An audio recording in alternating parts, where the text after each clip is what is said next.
everyone, welcome to another video. इस video का topic है ternary operators. As we have discussed in the previous videos कि हम ternary operators पढ़ने वाले हैं एंड हमने वहां यही पढ़ा था कि ternary operator, unary operator, binary operator सबके बीच में डिफरेंस है नंबर ऑफ ऑपरेंड्स का। यूनरी ऑपरेटर में एक ही ऑपरेंड यूज होता है, बाइनरी ऑपरेटर में दो ऑपरेंड यूज होते हैं, like so A plus B, A minus B, A multiply by B, like so. Ternary operator में यहाँ पे तीन ऑपरेटर यूज होते हैं, तीन ऑपरेंड यूज होते हैं। ऑपरेटर एक है, ऑपरेंड तीन यूज होते हैं। कैसे होते हैं, उसके पहले हम जान लेते हैं कि टर्नरी ऑपरेटर करता क्या है। मेनली टर्नरी ऑपरेटर का काम है किसी कंडीशन पे इवैल्यूएट करके जो फाइनल वैल्यू है उसको प्रोवाइड करना।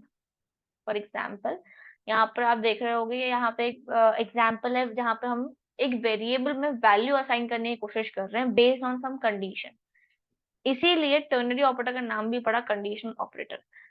पॉइंट टू बी नोटेड, जिनके लिए पहली बार है उनको पहली बार में टर्नरी ऑपरेटर समझ नहीं आया क्योंकि ये थोड़ा सा डिफरेंट है। ठीक है, जिनको पहले पढ़ चुके हैं या जिनको क्लियर नहीं है और रिवाइज कर रहे हैं, उनका इस वीडियो से कॉन्सेप्ट क्लियर हो जाएगा। क्योंकि इस वीडियो में हम क्वेश्चंस भी कवर करने वाले हैं टर्नरी ऑपरेटर पे, डिफरेंट डिफरेंट टाइप के रियल लाइफ एग्जाम्पल पे बेस्ड, जिससे कि टर्नरी ऑपरेटर थोड़ा क्लियर होगा।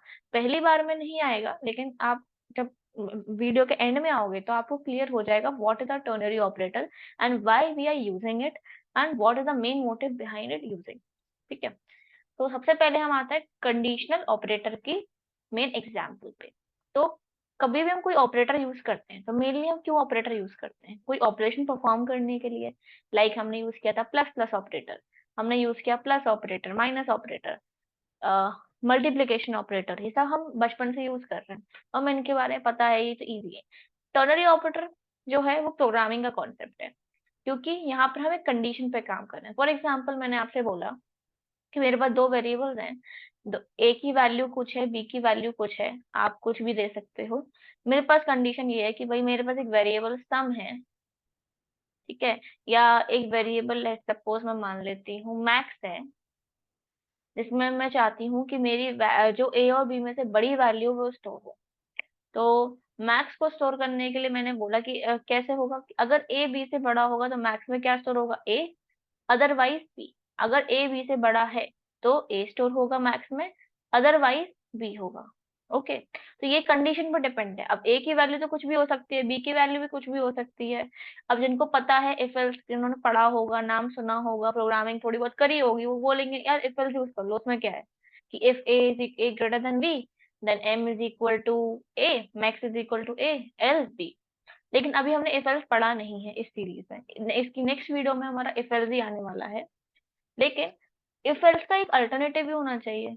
ठीक, इफ एल्स तो एक ट्रेडिशनल मेथड हो गया, क्या हम एक ऑपरेटर के थ्रू कर सकते हैं? इफ एल्स तो एक स्टेटमेंट हो गया, क्या हम एक ऑपरेटर के थ्रू ये काम कर सकते हैं?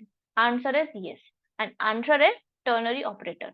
टर्नरी ऑपरेटर कंडीशन पे ही काम करता है कि अगर आपको कोई स्पेसिफिक कंडीशन है and you have to assign a particular value to an variable, then you can use ternary operator. ठीक है, टर्नरी ऑपरेटर को हम कैसे डिक्लेयर करते हैं? With a question mark and a colon. Okay, syntax क्या होता है? जो भी आपकी कंडीशन है पहले उसको लिख दो। कंडीशन, जो भी कंडीशन है आपकी, A double equal to B, हमने रिलेशनल ऑपरेटर्स पढ़े हैं, हमें लॉजिकल ऑपरेटर्स पढ़े हैं, हमें पता है अब कंडीशन क्या होती है। ए ग्रेटर देन बी, ए लेस देन बी, अभी हम आगे चल के प्रोग्रामिंग की तरफ बस आने ही वाले हैं, तो वहां पर हमें और क्लियर हो जाएगा जिनको नहीं पता है।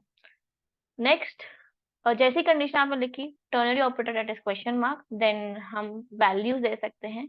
वैल्यूज हमारी जो भी है, वैल्यू वन, जो वैल्यू आपको पास करनी है। फॉर एग्जाम्पल, मैंने बोला कि अगर कंडीशन ट्रू हो गई तो value one, so we have to give the first value as, अगर कंडीशन ट्रू हो गई, अगर कंडीशन ट्रू है तो वैल्यू वन, अगर कंडीशन फॉल्स है तो value two, like this, and it will be assign to a particular variable. जैसे कि एग्जाम्पल में हमने लेकर रखा है एम, तो पर्टिकुलर वेरिएबल, आप वेरिएबल कोई भी ले सकते हो, क्योंकि हमने अभी तक काम किया तो हमने यही किया ना कि हम ऑपरेटर की जो वैल्यू आ रही है, ऑपरेटर जो वैल्यू रिटर्न कर रहा है, like B is equal to A plus plus, तो हम ये जो वैल्यू रिटर्न कर रहा है ऑपरेटर, ऑपरेंड पे इवेल्युएट करके वो कहाँ स्टोर हो रही है, किसी ना किसी पर्टिकुलर वेरिएबल में।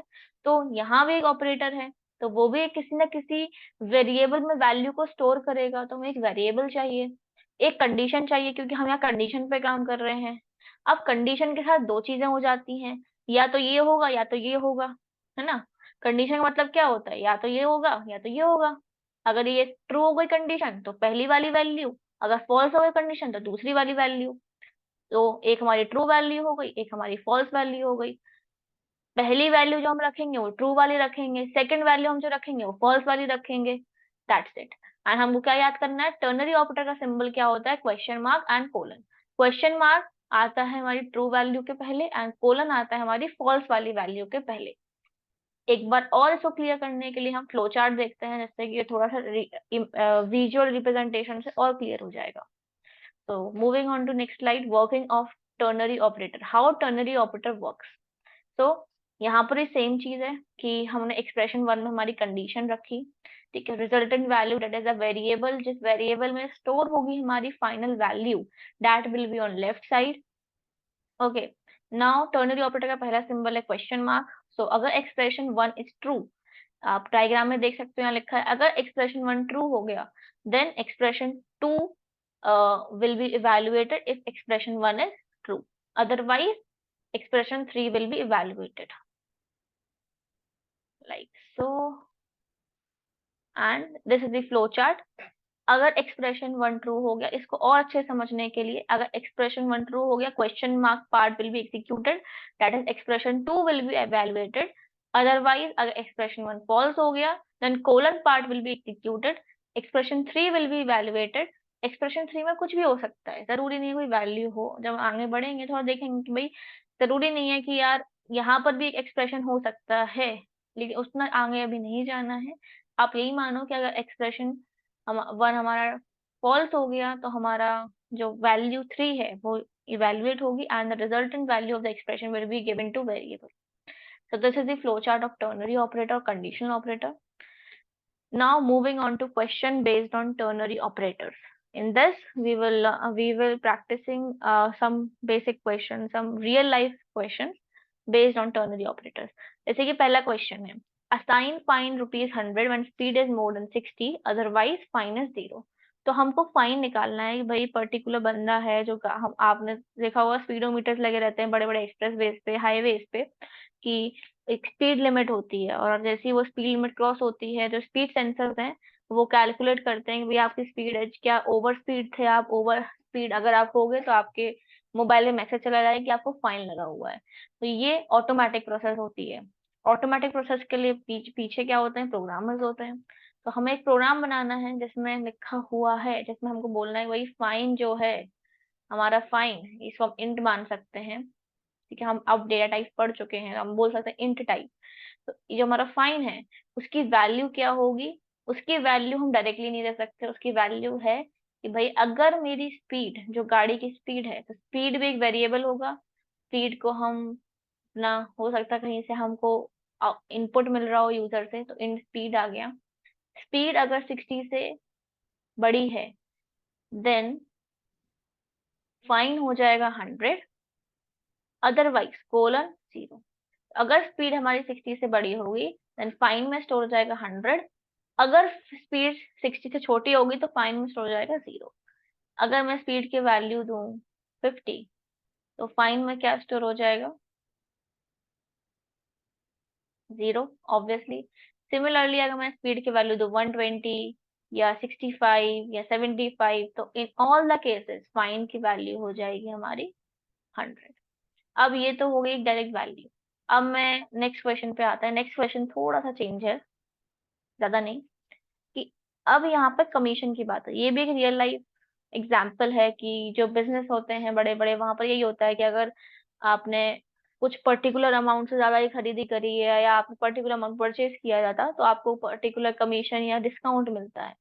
तो सेल्स पर्सन है एक, यहाँ पर हमने एग्जांपल लिया है एक सेल्स पर्सन का कि भैया एक सेल्स पर्सन है, अगर उसने 25,000 से ऊपर 25,000 से ऊपर सेल करी है तो उसको 10% कमीशन मिलेगा, वरना उसको सिर्फ 5% ऑफ द सेल कमीशन मिलेगा।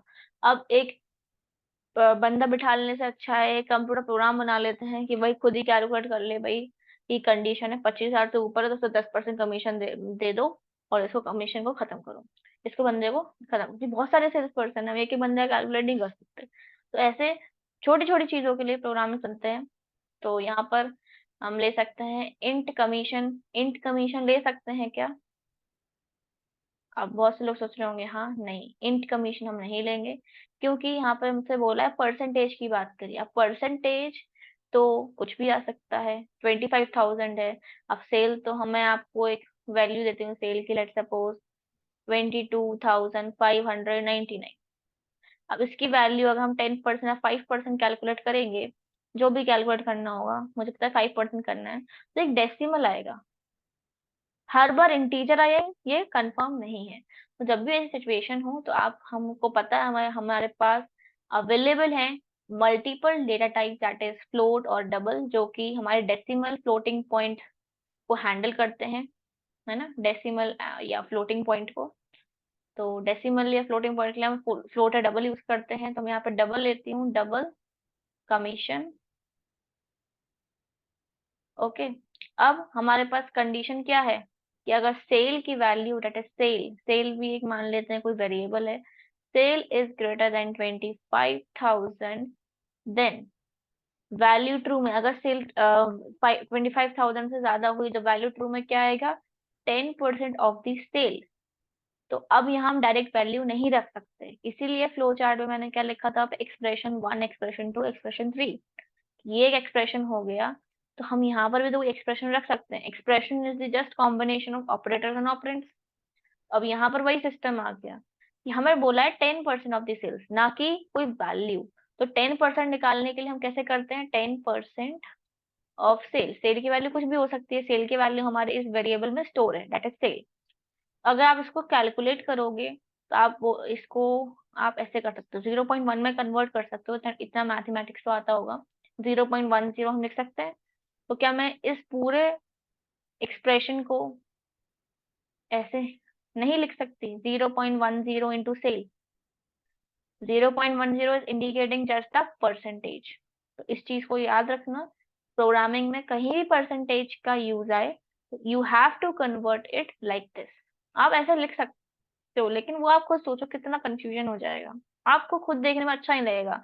इसके बदले मैं ऐसे लिख दूं, 10/100 मल्टीप्लाई बाय सेल। तो ये अच्छा लग रहा है कि ये अच्छा लग रहा है? ऑब्वियसली ये थोड़ा बेटर लग रहा है, समझने में भी और देखने में भी। लिखा आप ऐसे भी सकते हो, because this is also valid variable operator, sorry, valid operator in Java. तो आप इसको लिख सकते हो, depends on you. Okay, but मैं इसको प्रेफर करूंगी, that is with decimal. Next is, अगर वैल्यू फॉल, अगर हमारी कंडीशन फॉल्स हो जाती है, तो हमें क्या बोला है, 5% ऑफ द सेल। तो 5% को भी मैं ऐसे कन्वर्ट कर लेते हैं, 5/100 इज 0.05। हम यहाँ लिखेंगे 0.05 मल्टीप्लाइड बाय सेल, सेमीकोलन। तो कमीशन में स्टोर हो जाएगी हमारी वैल्यू कि अगर सेल हमारी 25,000 ज्यादा होगी तो 10% off the sale, otherwise 0.05 into sale, that is 5%।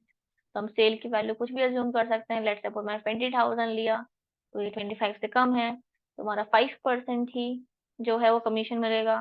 5% अब कैलकुलेट करेंगे अगर हम 20,000 का, तो हमारा हो जाएगा 1,000 rupees, 1,000 rupees is the commission. Second case में हम देख लेते हैं, अगर सेल हमारा 30,000 है तो 10% मिलेगा, एंड 10% हम सबको पता है 10% कितना जाएगा, 3,000। ओके, तो 3,000 का कमीशन जाएगा।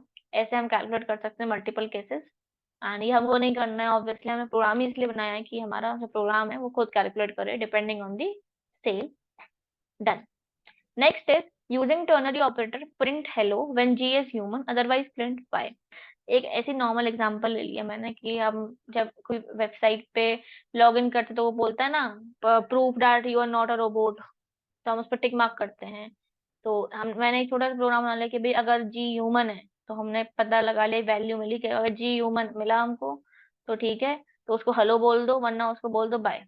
अब उसने बोला प्रिंट, इसने कुछ असाइन करने के लिए नहीं बोला है, हमको प्रिंट करने के लिए बोला है। और हम टर्नरी ऑपरेटर में क्या करते हैं, असाइन करते हैं।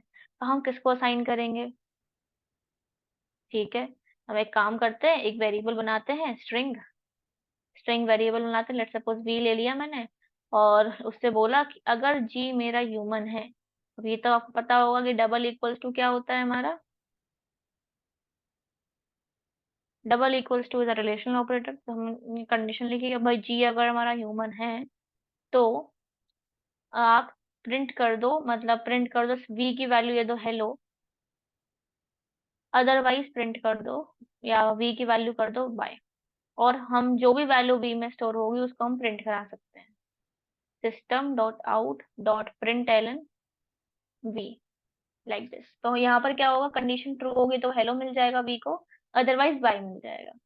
ये तो हो गया दो लाइन स्टेटमेंट। लेकिन अगर मुझे इसी को एक ही लाइन में करना हो तो वो भी हम कर सकते हैं इजीली। हम SOPLN में लाइक मतलब system dot out dot print L N के अंदर इस पूरे स्टेटमेंट को रख सकते हैं जो हमने अपना टर्नरी ऑपरेटर में या वी को दिया। इस पूरे स्टेटमेंट को आप इसके अंदर रख सकते हो कि भाई प्रिंट कर दो किसको, हमने बोला भाई कि अगर ह्यूमन है वो तो प्रिंट कर दो आप हेलो को, अदरवाइज प्रिंट कर दो बाय को। अब ये एक स्ट्रिंग है और एक सेट ऑफ कैरेक्टर है, तो हमें इसे डबल इन्वर्टेड कॉमास में इनक्लोज करना पड़ेगा। हम इसी सीरीज में अपनी स्ट्रिंग्स भी कवर करेंगे, बहुत जल्द करेंगे। अब वीडियोस बहुत जल्दी जल्दी आएंगी तो इसमें हम कवर करेंगे, तो उसमें मैं आपको प्रॉपरली बताऊंगी कि स्ट्रिंग्स को हम क्यों इंक्लोज करते हैं, स्ट्रिंग क्या होती है। अभी के लिए आप सिर्फ इतना याद रखो कि स्ट्रिंग में हमने किया है, और हमने कंपेयर करने के लिए भी यहाँ पर डबल इक्वल्स टू यूज किया है विथ इन्वर्टेड कॉमा। जब भी स्ट्रिंग यूज करोगे आपको हमेशा डबल इन्वर्टेड कॉमा यूज करने पड़ेंगे। That's it. सो हम इस स्टेटमेंट को ऐसे भी लिख सकते हैं, दोनों सही है, whatever you like you can do that. So this is the third question of this video. Now moving on to next slide. I have prepared some practice questions for you all, जिसको आप practice कर सकते हो और revise कर सकते हो ternary operator कि आपको समझ में आया कि नहीं। ये क्वेश्चंस बेस्ड हैं, जो हमने अभी क्वेश्चंस प्रैक्टिस करे तीन, उन्हीं पे बेस्ड हैं, तो आप प्रैक्टिस कर सकते हो और टेस्ट कर सकते हो। So that's the end of this video. Thank you everyone.